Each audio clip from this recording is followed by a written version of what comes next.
and a very warm welcome to Bharata First. You're watching The Big Picture with me, Frank Rausen Pereira. First, let me inform you about Bharata First Knowledge Center, an initiative that will help each one of you and transform the way that you learn. You can go to our website, kc.bharatafirst.com for more details. Ensure that you look at the FAQs. Most of your questions will be answered there. Register now. This is the last chance to avail the limited period early bird discount.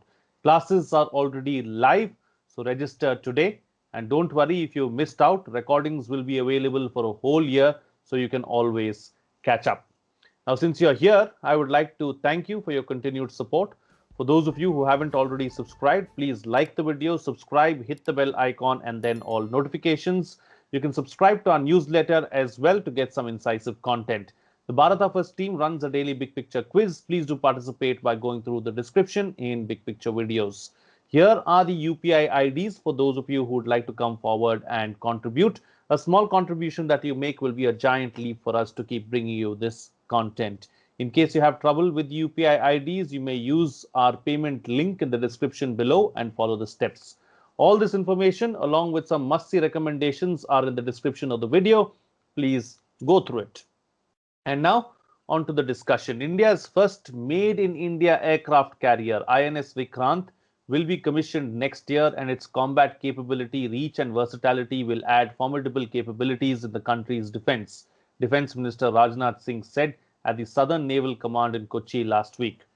In a statement to the media after visiting INS Vikrant at Ernakulam Wharf of the Cochin port to review its construction progress, Rajnath Singh described it as India's pride and a shining example of Atmanirbhar Bharat.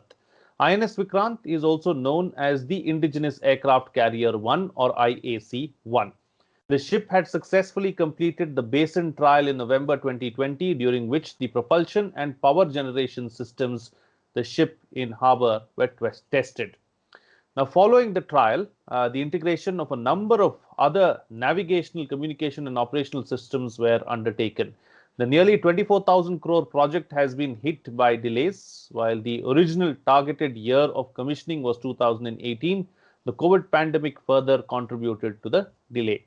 In this edition of Big Picture, we will analyze India's first indigenous aircraft carrier, INS Vikrant, which is fast getting ready.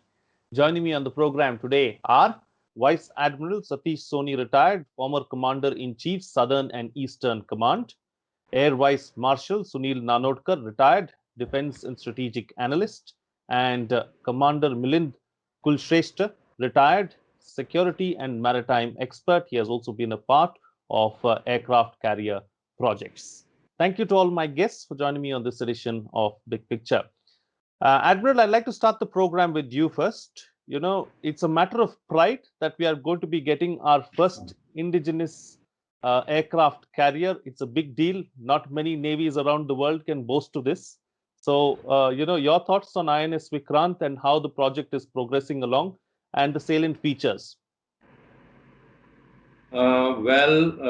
India, as you know, acquired its first aircraft carrier, the INS Vikrant, ex-HMS Hercules from the Royal Navy. And that was way back in 1962. And thereafter, we've always had an ambition to build our own aircraft carrier. And it was certainly very ambitious for us. And sometime in 1989, for the first time, the Indian Navy announced that they have plans to build their own aircraft carriers, two of them. But then as time went by, especially by 1991, there was an economic crisis and the plans were shelved. In 1999 or 2000, we got the CCS sanction after a lot of push and pull. And in 2001, CSL came up with the design of an aircraft carrier, which was to be around 32,000 tons, a short air takeoff but arrested recovery, a stow bar, which is it now, even now. In 2006, we became a little more ambitious and the design changed to a 37,500 ton carrier.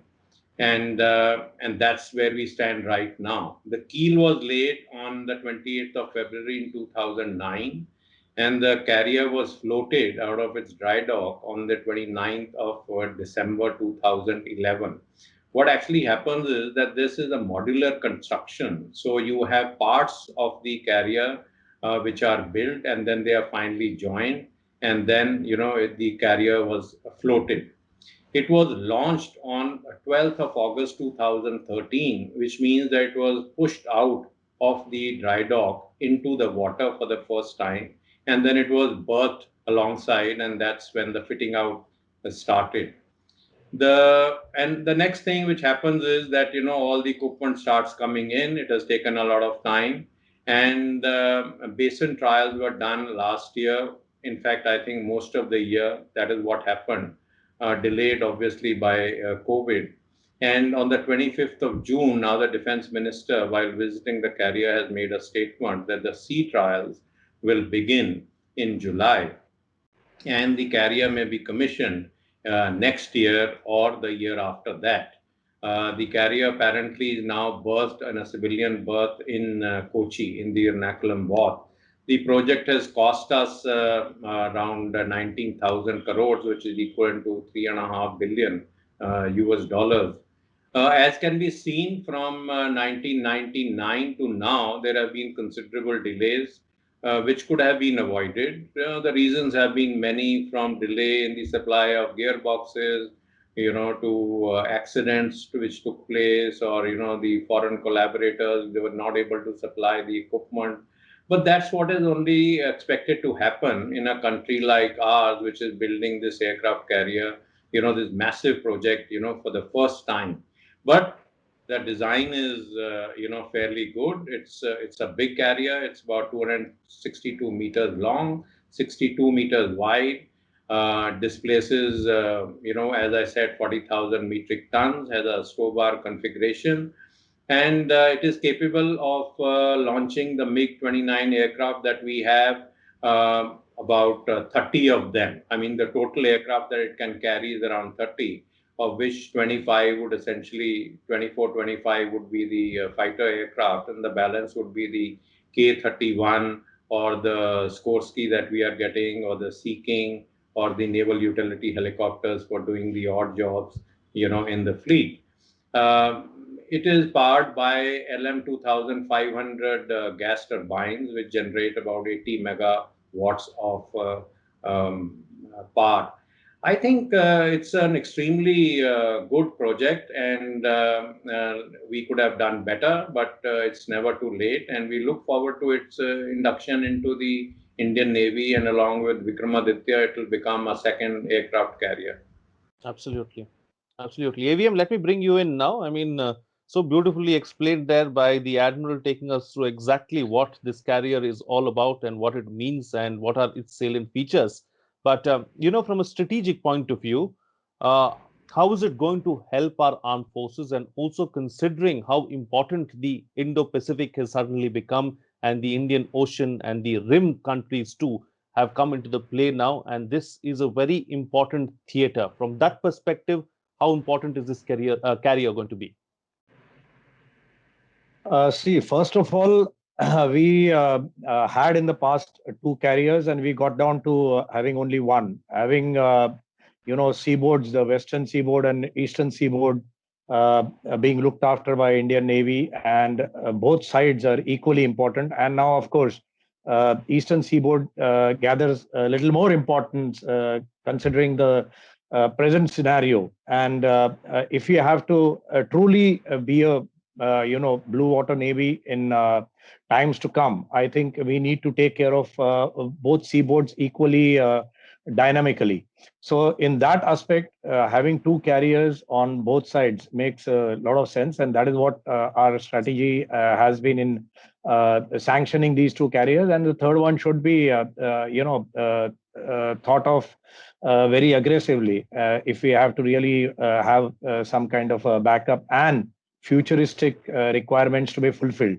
Now, Admiral has spoken about MiG-29 Ks, that is MiG-29 Ks, the Russian aircraft being placed on this carrier. But I think in times to come, I think naval LCA version, LCA Navy version also will be, raring to go on this carrier. So I think all in all, we'll have a good package on this carrier. And it is not only the rim countries and you spoke of, even the Quad is very active, and we have been regularly having exercise Malabar on the eastern coast of India, and that extent at times with southeastern countries participating in some bits. And I think everyone is looking at India as a savior from the if you talk about the oceans. So in that light, definitely having two carriers make a lot of sense. And also, I think we have to we have gotten PA tires, so they can give a lot of surveillance cover on either side. And if you have that kind of surveillance cover, I think we need to have a little bit of aggressive posture if required on both sides.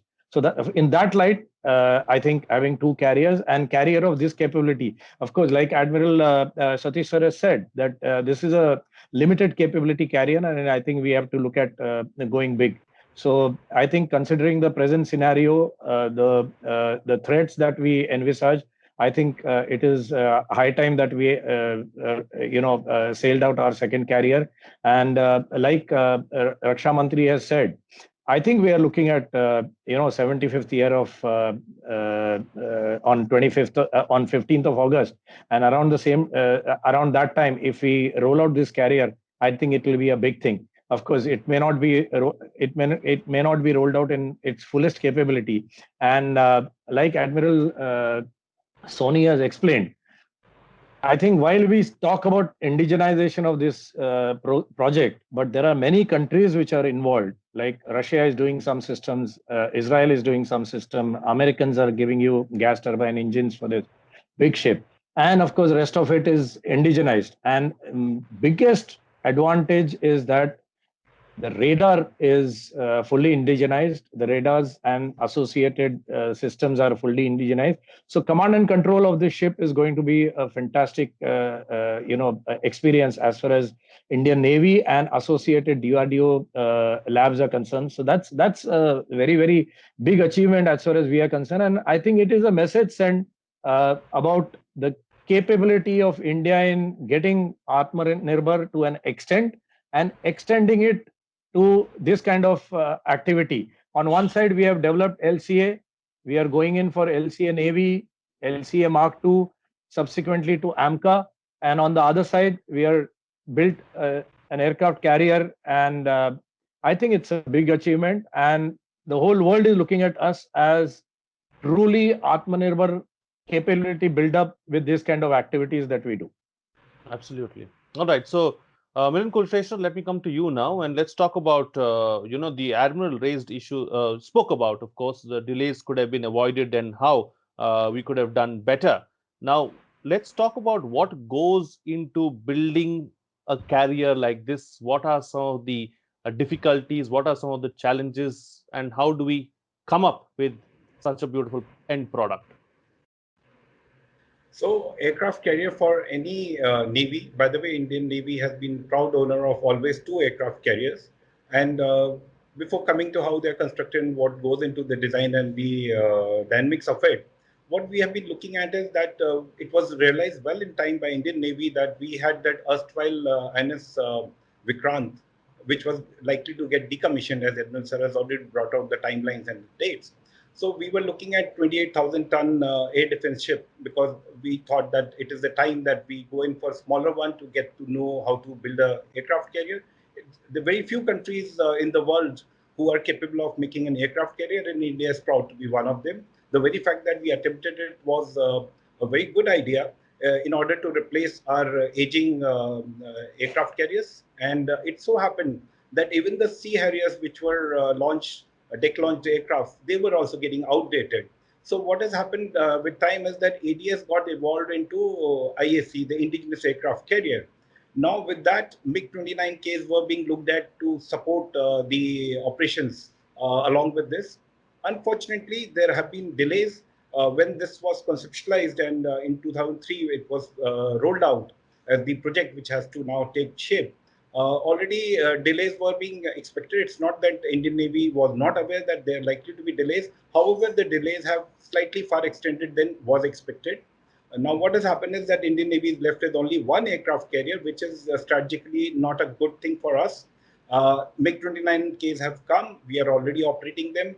However, the second aircraft carrier has not been available. Whenever we go for exercise, especially multinational exercises, what we have got is only one aircraft carrier, and each aircraft carrier requires huge amount of maintenance. And in case our aircraft carriers in the maintenance, we won't be able to field the second one. So with that limitations coming to the aircraft design, we are very proud that Indian Navy has been the designer of this aircraft carrier. Just like our Godavari class projects, we believe that with this first challenge having been overcome now, it's at the final stages. What timelines and all is something which can evolve during the discussion. But Indian Navy has designed these aircraft carriers with a lot of automation and computer-aided design, which was put into place. By the way, there was a course which we attended in IIT Kharagpur regarding this modular way of constructing this aircraft carrier way back in early 2000s. So the modular way was something which was being, the construction method which was being used by Korea and Japan, South Korea and Japan. Unfortunately, they were using it for building the super carriers, which they had built hundreds of them before the design got evolved into modular and that automation kind of a thing. But it was being attempted by Indian Navy that we go in for modular design because it is the way to way ahead, which was the plan for any, in fact, a vessel to be constructed. Now, what has happened is when we go in for the modular kind of a construction, each of the compartment needs to be pre-decided, else the changes cannot be made. So, for example, the question asked is, what is the equipment you are looking at? Now, when we looked at the timelines, we won't be talking about what are the timelines we are looking at because it's all history now. So the equipment change very fast. The electronics and the sensors and the weapons, they don't remain the same. In fact, a small thing like let me take example of global positioning system. It also changes very rapidly. So it was not possible to detail out all the things at that stage because we would have got an outdated system.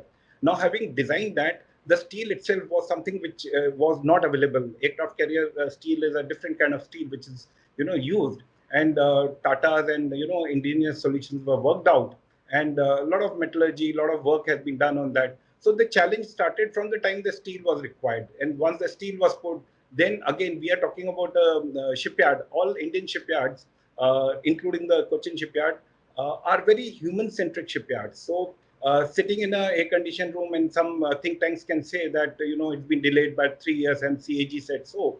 But actually on ground, the way the processes work, it is very, very human-centric kind of process. So a lot of things have contributed to the delays. We cannot say that it was not planned, it was not understood. Some of the best people have been working on the aircraft project since very beginning. So the challenges do come. The kind of propulsion system we have, they were imported as has been brought out by the panelists, that GA system was supposed to be brought in. Now, putting these systems, their alignments, the kind of engineering which is involved, they are some of the most difficult challenges in the world to do the engineering and the mechanical part to be designed. We are still looking at, as the ship goes, it has to float, it has to move and fight. We are still looking at the challenge of how to make it float and move. So it has been very nicely brought into 3 phases, phase 1, phase 2, and the money has been allocated accordingly. It was a good plan to do. At least what is achievable should be achieved without much of delay. So as far as the construction is concerned, I think there have been a lot of factors which have gone into the delays. We cannot put a finger on one of them and say he's or she is the cause. And as it may, like we are today at a position where we are looking at next year. So let's discuss how soon can we commission this. Absolutely. Admiral, talking about how soon we can commission it, what's likely to happen next? What is the course of action that needs to be followed? And since we are here, let's also talk about the third carrier that could be needed, because everyone seemed to have touched upon this particular point. And can we have a third one? How long do you think it may take for us to have a third one? Yeah. So what has happened is that... let me take that up with the Admiral. Let me take that. Admiral? Okay, sorry. You see, the third aircraft carrier is presently in the, I won't say even in the drawing boards, it's in the mind. You need resources for it, and there are competing projects which seem as important. So it's a very big issue for discussion.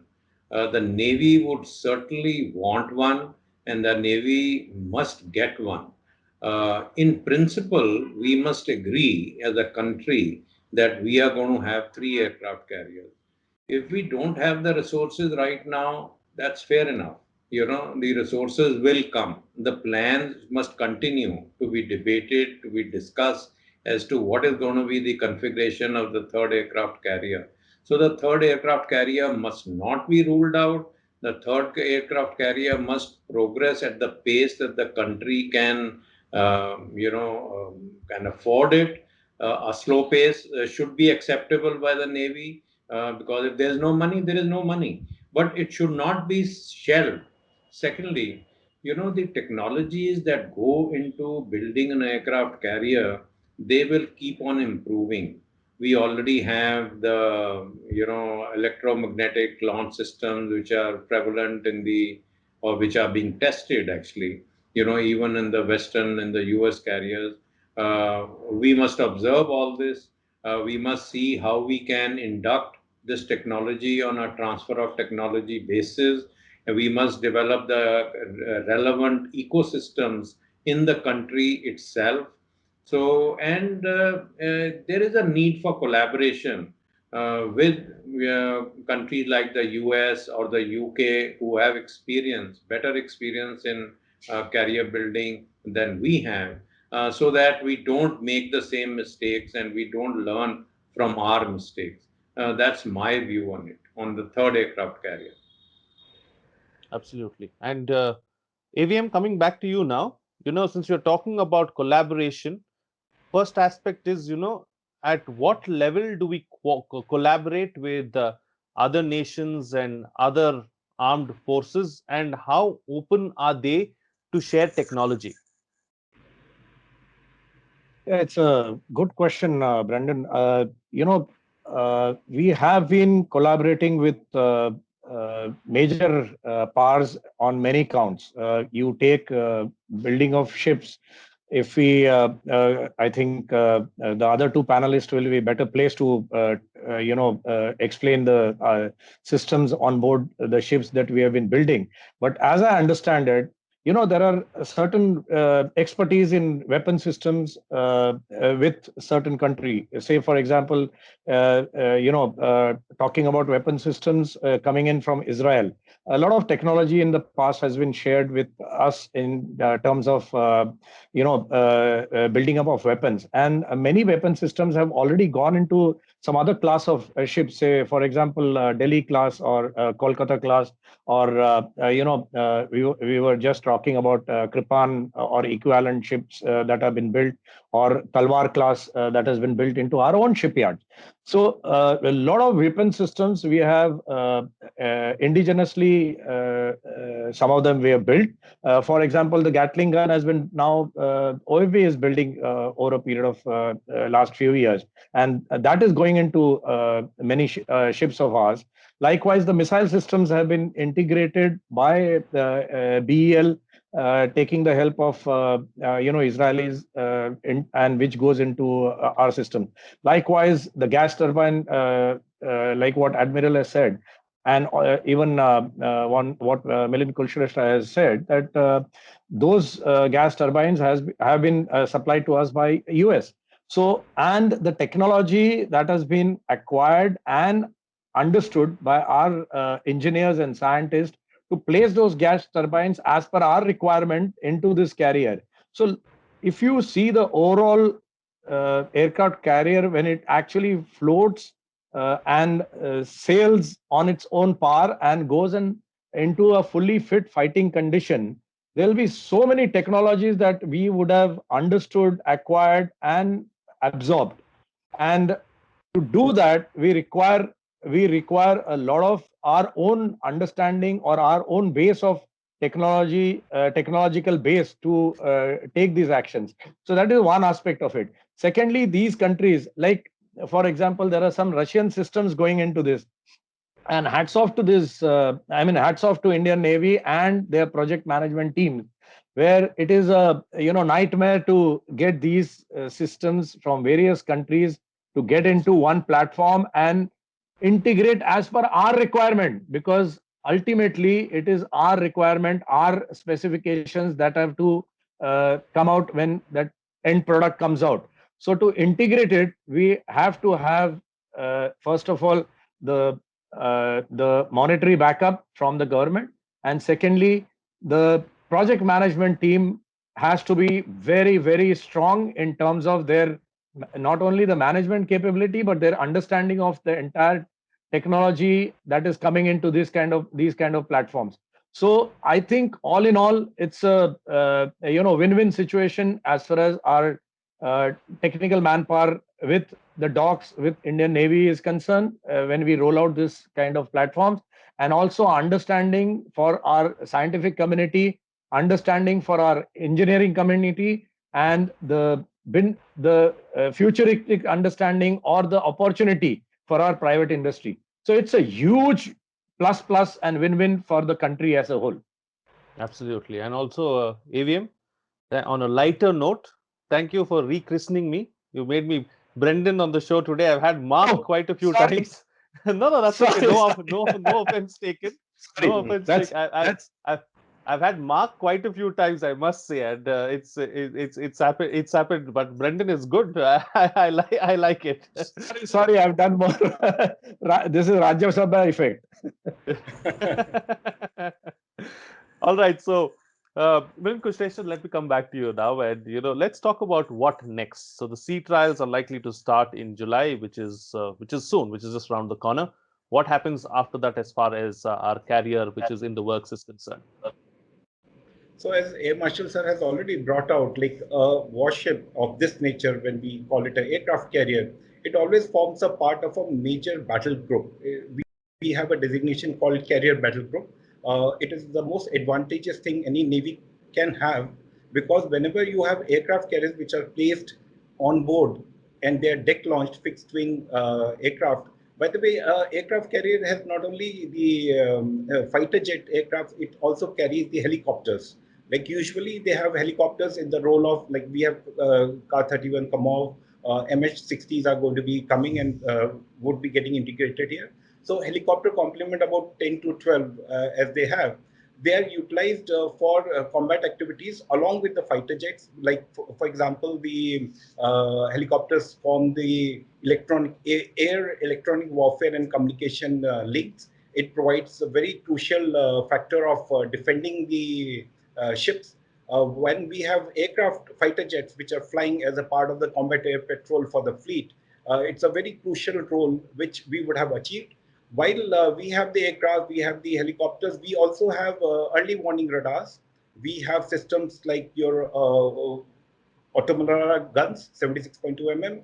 We have AK-60, those Gatling kind of guns. They have to be installed. And most importantly, we have something called combat management system, which is called CMS-71.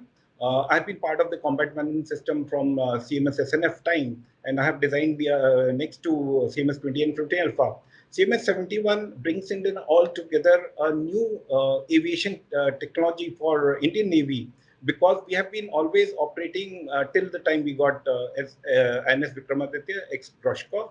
We were operating the British Hummus class and the Majestic class of aircraft carriers, erstwhile Vikrant and Vikramaditya, Vikrant and Virat. So now with this, the CMS 71, the combat management system, which is the if you ask me, mother of all the integration, because it gets integrated with each and every equipment which is there in terms of sensing, in terms of warfare, in terms of navigation of the ship. That is another big challenge. So the challenges are many. First is to install each of these equipment, which is like including the SAM system, surface to air missile system, the guns, the gun mounts, they are called the heavy duty guns, the Gatling guns. We have radars, we have got multiple sensors. There was generally it's not there anywhere, but there was a plan to have a sonar. However, the depth of the docks and a lot of other features could not have the sonars. So when a carrier battle group moves, it moves along with the destroyers, frigates, submarines, and other vessels. So it is a very important and it is a well protected unit whenever carrier battle group moves. Now, when installation of the propulsion machinery is done, as we were discussing, like it is first is about the float, then move, and then maybe fight a war. So first, having the propulsion system, the navigation system is going to be coming first, because whenever you take out a vessel, it has to have the navigation system. Then we are supposed to move it as per the design criteria. They have to be met, and then it has to be made the fighting fit unit, which could be slowly integrated. So if you ask me, the journey is still long. From my personal experience of having done installations on board warships, the checks themselves, because Navy has a very strict check criteria, because once the vessel is commissioned and handed over to Navy, it becomes very difficult for Navy to complete all the liabilities with which the aircraft carrier is going to come. Not that it has happened that all the ships get commissioned 100%, blazing all the guns, but aircraft carrier is going to be very challenging task for Navy. So moving further ahead, I think first is we have to have it in a position where after the basin trial, the floating trials have to be completed, then the moving trials, and then it has to be made fighting worthy. It's a long journey. Still, we have a challenge there. Absolutely. All right, gentlemen, it's time to get quick closing comments from all my panelists now with the best way forward, starting first with you, Admiral. First of all, I think we have to decide what is the aircraft which is going to be based on the aircraft carrier. The Navy was keen that we have the maritime version of the Tejas aircraft, and we had signed a contract for 6 naval prototype aircraft to be built by HAL. But regrettably, in 2016, after the first flight actually took off in 2012 of the NP2. But by 2016, we had realized after some flights that the aircraft was too heavy. So now the Navy has to decide whether it's going to be the MiG-29s or the F-18s or the Rafale maritime version, which has got to go on board the aircraft carrier. Then we have to decide on where the aircraft carrier is going to be based. That is very essential. There are what one reads from various sources in the papers is that the aircraft carrier might be based on the eastern seaboard, not really in Vizag, but somewhere down south. And eventually there is a berth which is being envisaged for her, slightly north. So that is what is going to happen. We should be proud that the aircraft carrier we have built aircraft carrier which has been designed by a design bureau, where the steel has been manufactured in India. The main switchboard has been manufactured by the L&T. The air conditioning system has been manufactured by the Kirloskar groups. Most pumps have been supplied by Best and Crompton. The CMS system has been developed by the Tatas. BHEL has supplied the IPMS, and the gearbox has been made by the Elcon Engineering. The cables have been supplied by NICO, and with, of course, some help, from some of our foreign collaborators with regard to the aviation complexes. So, and we have our own indigenous LR SAM, which reportedly is going to be fitted on board the aircraft carrier. So I think there is with a very high indigenous content, it is a landmark achievement for the Navy and the nation to have an aircraft carrier which is going to go into sea trials and hopefully be completed by joining the Navy in 2022-23. And we look forward to its final completion. We must learn from the lessons that we have, the mistakes that we have made, and the lessons learned must be included in the building of the third aircraft carrier. Thank you. Absolutely. AVM? First and foremost, compliments to Indian Navy and Cochin Shipyard for this project being actually fructifying within next 1 to 2 years that we are looking forward to. And I think the 75th anniversary of our Independence Day, this ship should be in a position to sail out on its own power.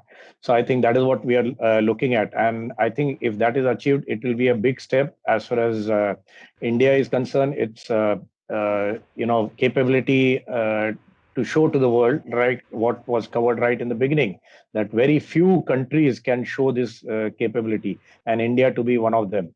And I think whether it is, whether which aircraft flies on that deck is not really the key, but I think we are looking at futuristic stuff, and hopefully one of our indigenous aircraft flies on this aircraft carrier at some point in time, and that is what we should be looking at and should be very proud of.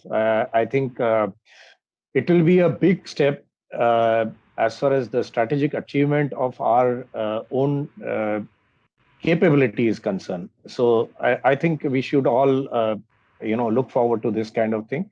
And there will be, like Admiral has already brought out, there will be constraints as far as finances is concerned, but that is for the higher ups to plan it out as to how to prioritize things. And this program should, I think, logically lead into getting a better, more technologically advanced systems and platforms in future.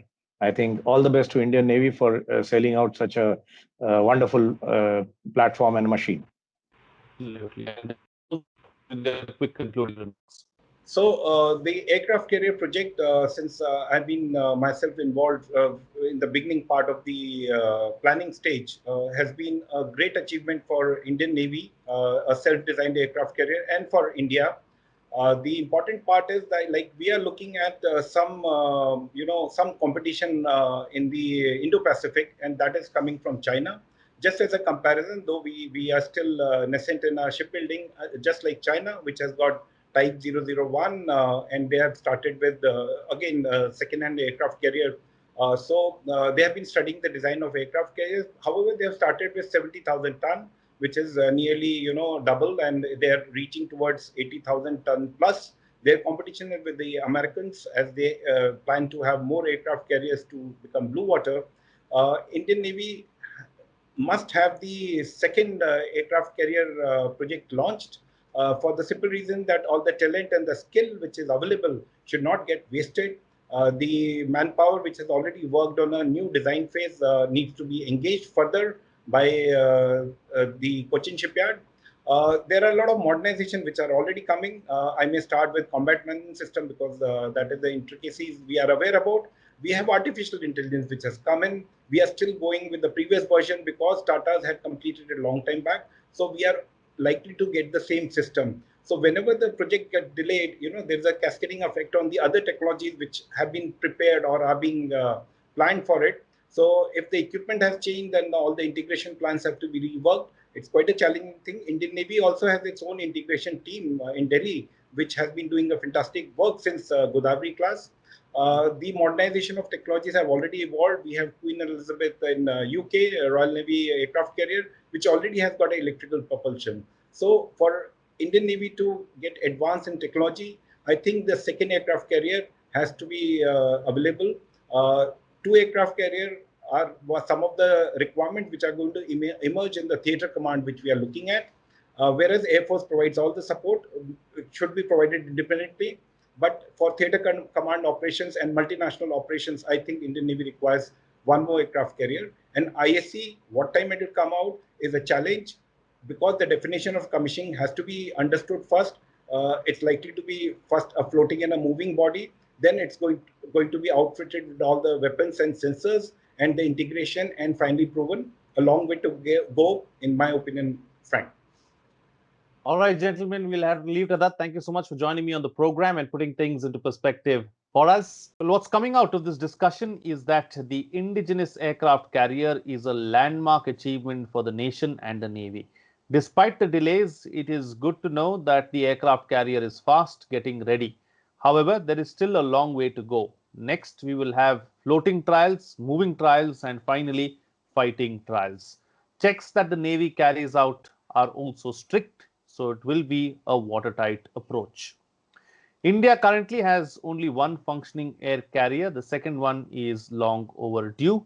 A third one is much desired and required. However, it is now only in the mind and may not be feasible anytime soon. But we still need to work towards it, learn from the past, and prepare a better future. Well, before I go, let me inform you about Bharata First Knowledge Center, an initiative that will help each one of you and transform the way you learn.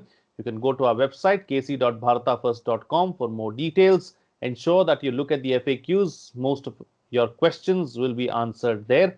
Register now and avail the last chance of availing the limited period early bird discounts. Classes are already live, so register today and don't miss out on any more of the live classes. In case you have, it's all right. There's nothing to fret. You can always catch up on the recordings, which will be available for a period of 1 year. Well, thank you once again for your continued support. For those of you who haven't already subscribed, please like the video, subscribe, hit the bell icon, and then all notifications. You can subscribe to our newsletter as well to get some incisive content. The Bharata First team runs a daily big picture quiz. Please do participate by going through the description in big picture videos. Here are the UPI IDs for those of you who would like to come forward and contribute. A small contribution that you make will be a giant leap for us to keep bringing you this content. In case you have trouble with the UPI IDs, you may use our payment link in the description below and follow the steps. All this information, along with some much needed recommendations, are in the description of this video. Please go through it. That's it from me. See you again next time.